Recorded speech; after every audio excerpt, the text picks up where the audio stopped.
Atomic Energy Central School, Mysore presents physics practicals for class 12, academic year 2020-21. Experiment number 7, refractive index of a liquid with the help of a convex lens and a plane mirror. Good evening, my dear students.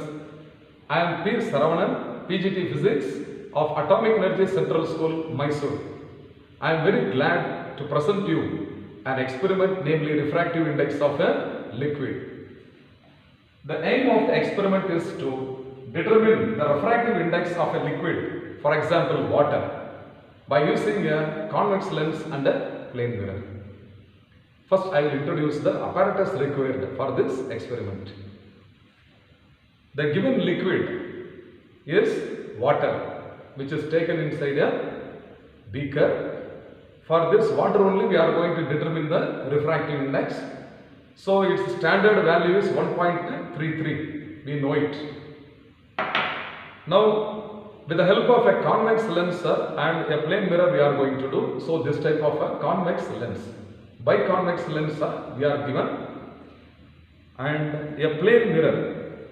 This is a plane mirror on which we are going to place the convex lens with and without water. Then we will be given an index pin. This is an index pin. So in the diagram I will explain how to use it.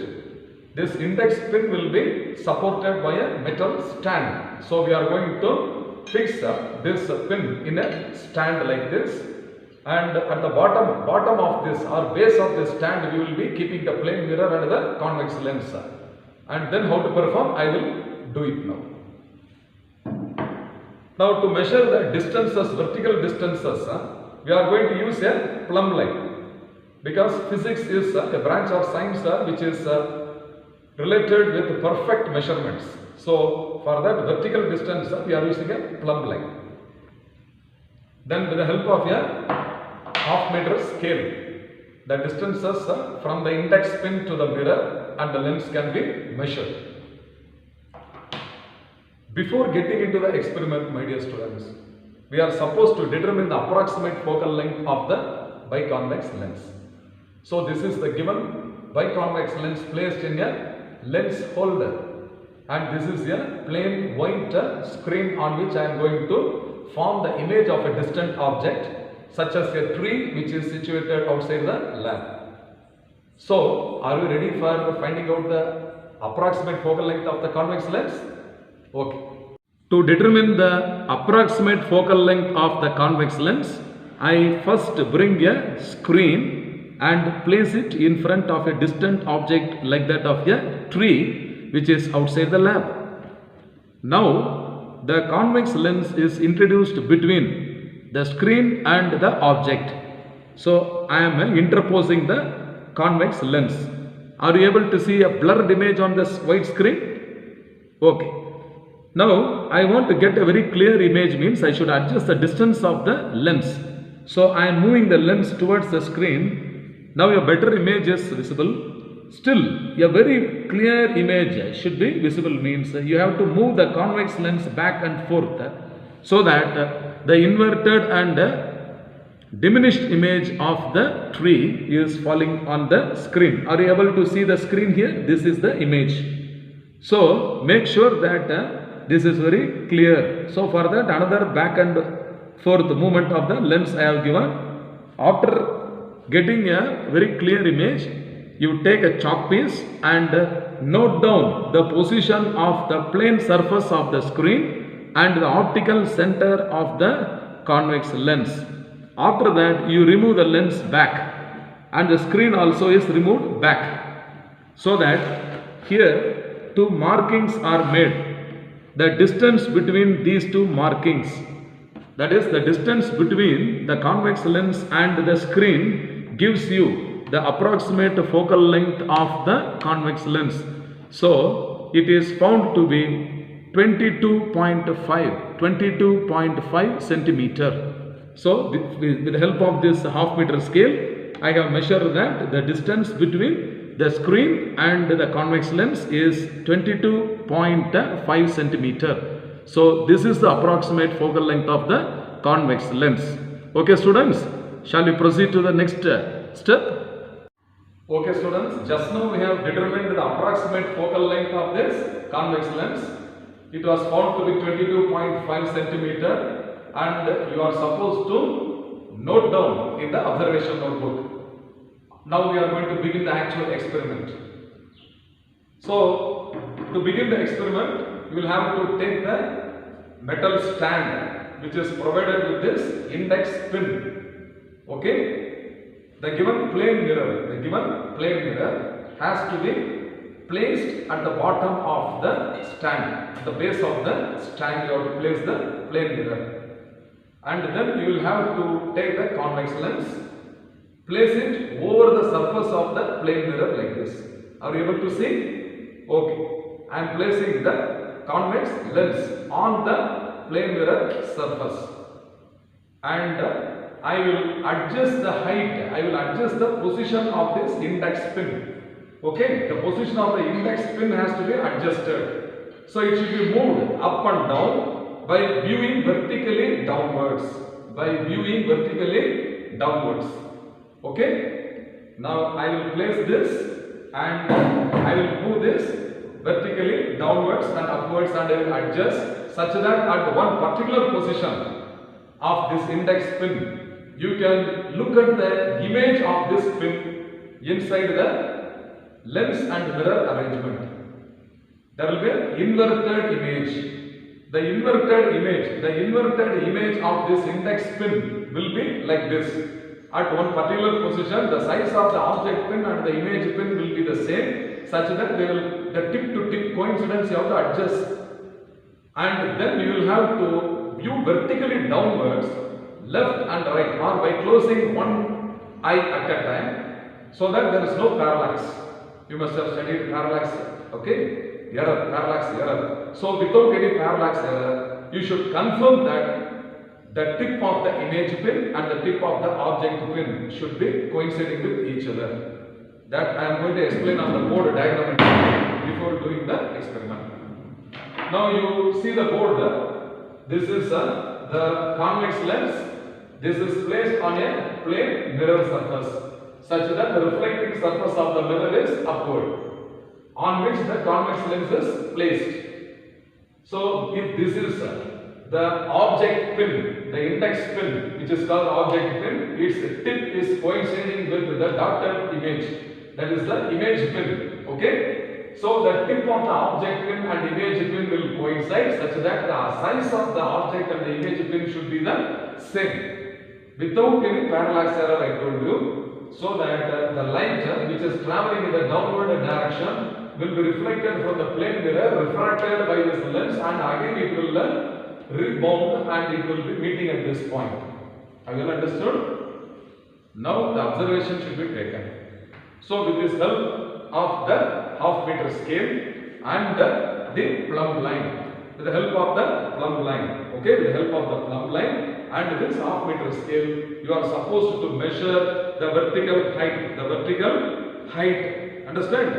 How to find out the vertical height of the pin, I will tell you. So in the diagram you can understand. First you measure the height of this tip of the pin from the top of the convex lens. You place one end of the scale on the top of the convex lens and measure where the tip of the pin is coinciding. That distance is called as x1. Don't worry, I will be showing you now. Okay, how to do it, how it will look like, I will show you now. So after noting down x1 in this tabular column, first without the liquid, only with the help of the convex lens, So what is x1 has to be recorded here. What is x1 I told you? That has to be recorded here.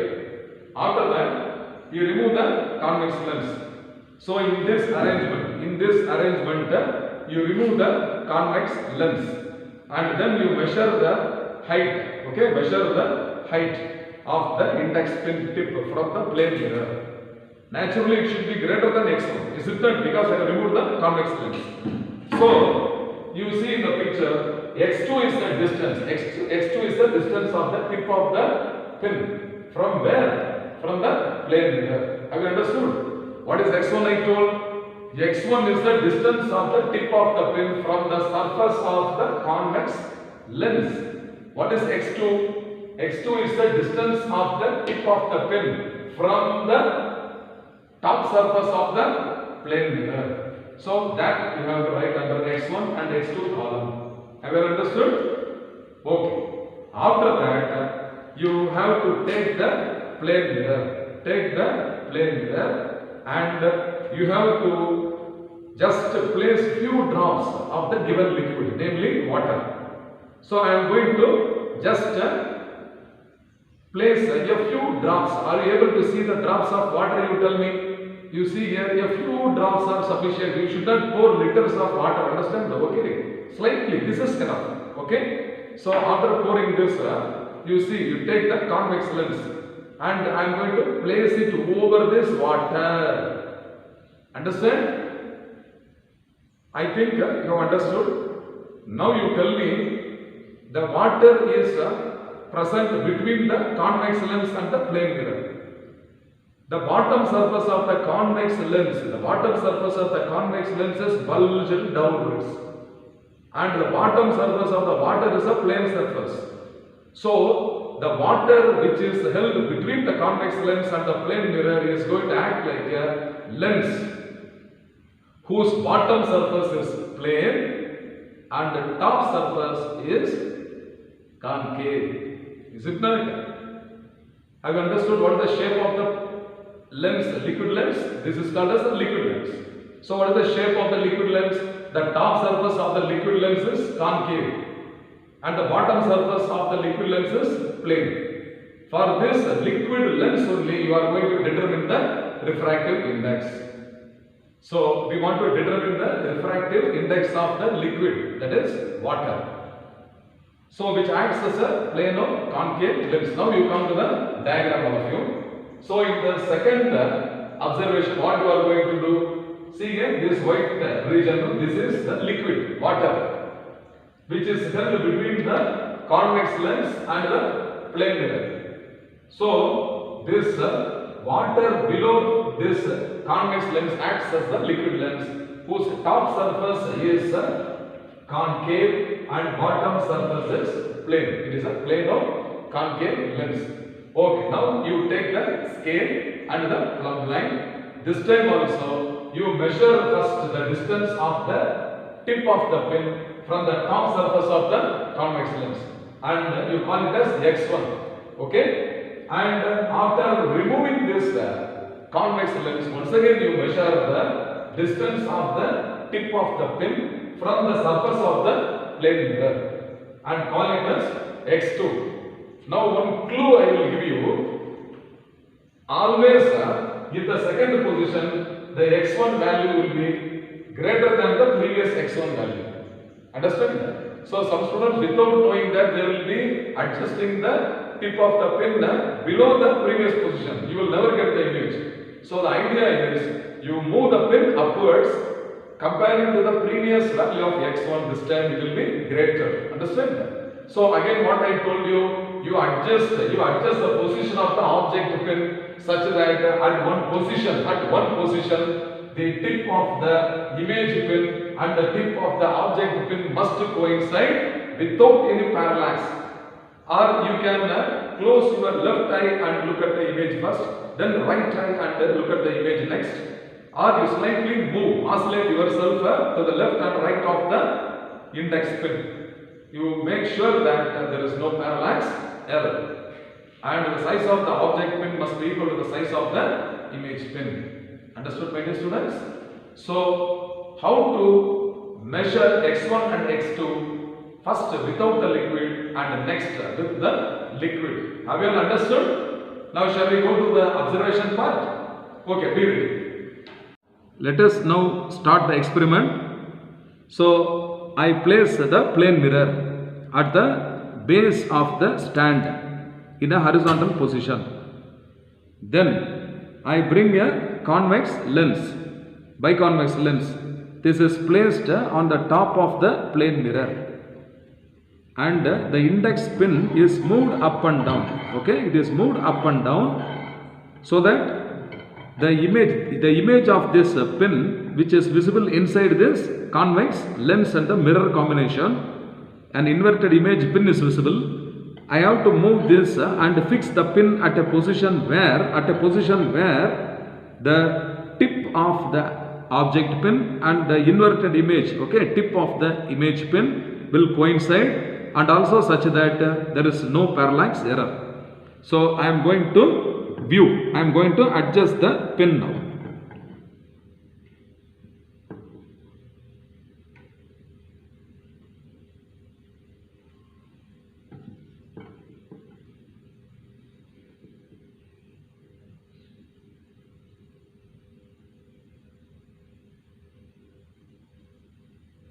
Yes, I have now adjusted, and I am going to measure the height of the tip of the pin from the lens surface first. First I will place it, okay, over the convex lens surface, and from the zero end, okay, from the zero end of the scale, okay, zero end of the scale is here. So this distance from the convex surface I am going to measure, and it is around 22. So to make sure, okay, to make sure that the distance is perfectly correct, I am using a plumb line, okay, I am using a plumb line now. So using the plumb line, how to do the measurement you see here.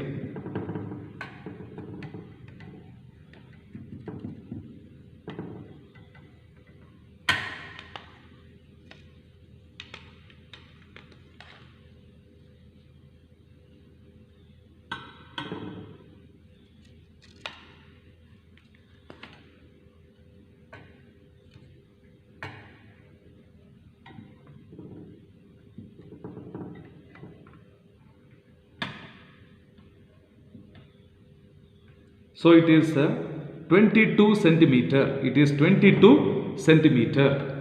So I will note down x1 is equal to 22 centimeter.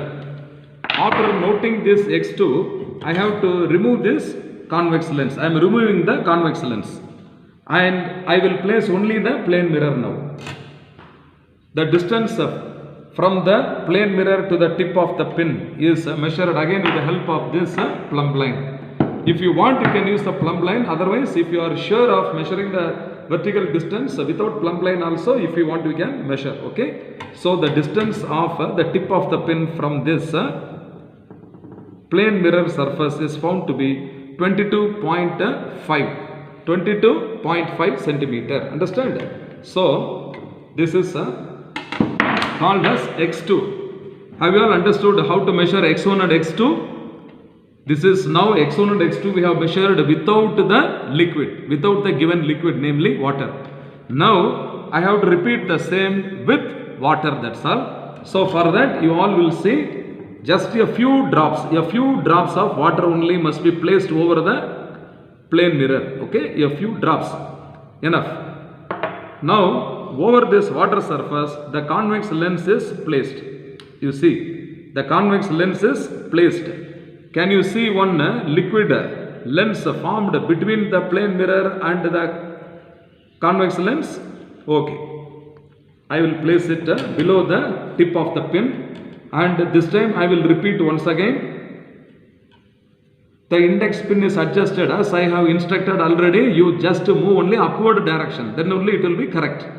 Understand? Comparing to the previous observation, now x1 and x2 both will be greater. So I am moving the index pin in the upward direction, okay, by adjusting the position of the convex lens. Yes, now I have adjusted the height of the index pin such that the tip of the object pin and the tip of the image pin coming from inside the liquid lens both are coinciding with each other without any parallax error. This time also I am going to measure the height x1 and x2, okay. So to measure x1 and x2 I am using the scale and the plumb line. So from the zero end of the scale, first we have to measure the position of the pin. It is exactly 32 centimeter. It is exactly 32 centimeter this time. So x1 in this case is equal to 32. Next, I will remove this convex lens from the liquid surface and I will place it on the table. I will keep only the plane mirror on the base of the stand. This time I will measure the height. Okay. So the height of the index pin is found to be this time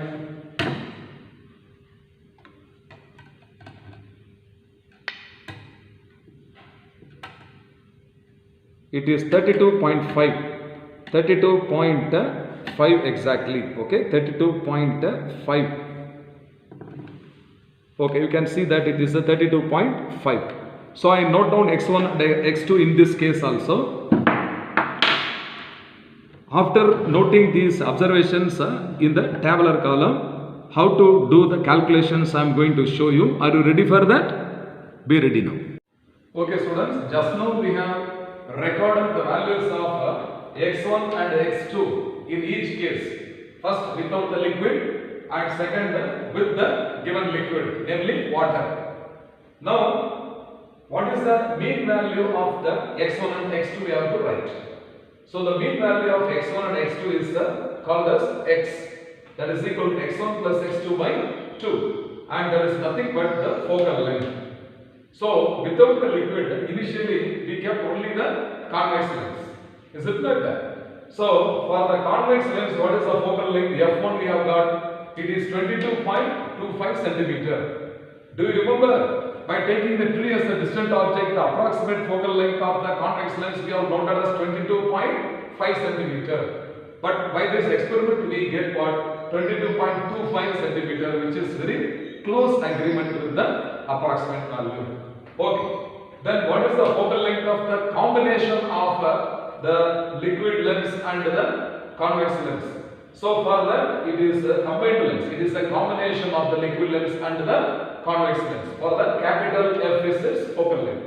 So what value we have got is F, capital F is equal to 32.25 centimeter. Okay, my dear students? Okay. Now we want to determine the focal length of only the liquid lens. Only the liquid lens, that is denoted by the symbol F2. Now we have studied that the combination of the lenses means how to find the power of the lens. The power of the combined lens is equal to sum of the individual powers. Power is nothing but the reciprocal of the focal length. So by using the same concept, the reciprocal of the combined focal length is equal to the sum of the reciprocals of the convex lens and the liquid lens, namely water. So 1 by capital F is equal to 1 by F1 plus 1 by F2. We need only to find out F2. Okay, that is required for the calculation.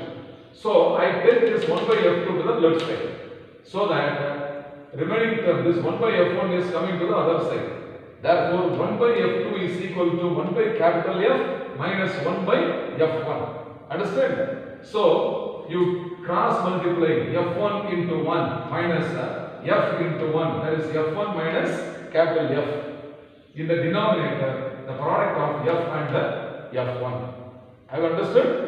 Okay. Therefore, you take reciprocal on both sides. The focal length of the liquid lens alone is F2. So F2 is equal to what? The reciprocal of this expression is what? F1 by F1 minus F.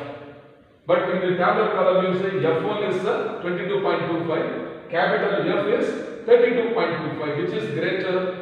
Yes, capital F is greater. So this capital F is greater than this F1. Therefore, in the denominator, smaller number minus larger number will be negative. Okay. So I substitute the values of F equal to 32.25 into F1 equal to 22.25 divided by the difference 22.25 minus 32.25, which is a negative of 10. So the product, you can use the calculator and find out the product of these two numbers, that is 770.56 divided by this difference in the denominator is minus 10. So we get minus of 71.75. I will round off to 4 significant figures. And later, since this 7 is followed by 5, I round it off to 3 significant figures. So that F2 is equal to minus of 71.8 centimeter. So what is F2? F2 is only the focal length of the liquid lens. That is, F2 is negative. Have you understood up to this? The next calculation is for what? The refractive index of the liquid. Okay. Okay, students. I told you, when a convex lens is placed on water surface, there is a layer of water held between the bottom surface of the convex lens and the top surface of the plane mirror. So what should be the shape of the liquid lens formed in between the lens and the plane mirror? Yes, it is a plano-concave lens. So the top surface of the liquid is concave. It is concave. So that its radius of curvature is R1 is equal to minus of R. Then the bottom surface of the liquid is in contact with the plane surface. You see, it is a plane surface. So its radius of curvature is taken as what? R2. So it is minus infinity. Did you understand why R1 is negative and R2 is infinity? Okay, good. Now from lens maker's formula, 1 by F2, the focal length of the liquid lens F2, that is equal to n minus 1. N is the refractive index of the liquid. N minus 1 into 1 by R1 minus 1 by R2. So in place of R1, what we are supposed to substitute it is negative of R. That is minus 1 by R2. In place of R2, it is minus infinity. So I am going to substitute, therefore 1 by F2 is equal to what? N minus 1 into 1 by R is negative. Minus of minus, okay, infinity, that is plus 1 by infinity. Anyhow, 1 by infinity will become 0. Therefore, this is 1 by F2 is equal to, this minus sign has been written first, into n minus 1 divided by this R. Okay? So, opening the brackets, you see minus of n and minus of minus 1 is plus 1. So, I have rearranged this term as 1 minus n divided by R. So 1 by F2 is equal to what? 1 minus n divided by R. We need an expression for the refractive index now. So this R in the denominator is taken to the left hand side. So 1 by F2 will become now what? R by F2. R by F2 is equal to what? 1 minus n. So this minus n is shifted to the left. R by F2 is shifted to the right. Therefore what is n equal to? 1 minus R by F2, where R is the radius of curvature of the convex lens. Okay. Then what is n? N is the refractive index of the liquid, namely water. Okay. That only we have to determine by using this equation. But my dear students, if you see the observation manual, practical manual, they have given n is equal to 1 plus R by F2. This is because the focal length F2 is negative in that way. Even now you are going to substitute here this R is positive and F2 is negative value you are going to substitute. So that automatically it will become 1 plus R divided by the numerical value of F2 only you will get. So this is always better to remember like this. While substituting, F2 actual value is negative. We got negative values in that. So negative of negative will become automatically positive. Now how to determine the radius of curvature of this convex lens I am going to explain in a simple way. The radius of curvature of this convex lens has to be determined with the help of a spherometer. Now I have taken the values and I am going to substitute directly in the calculation. So radius of curvature of the convex lens is found to be R equal to 24.4 centimeter. You can find out with the help of what? A spherometer.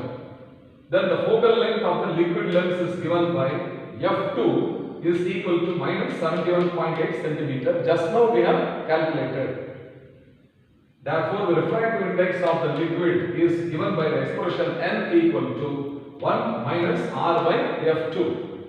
Substituting R equal to 24.4 centimeter.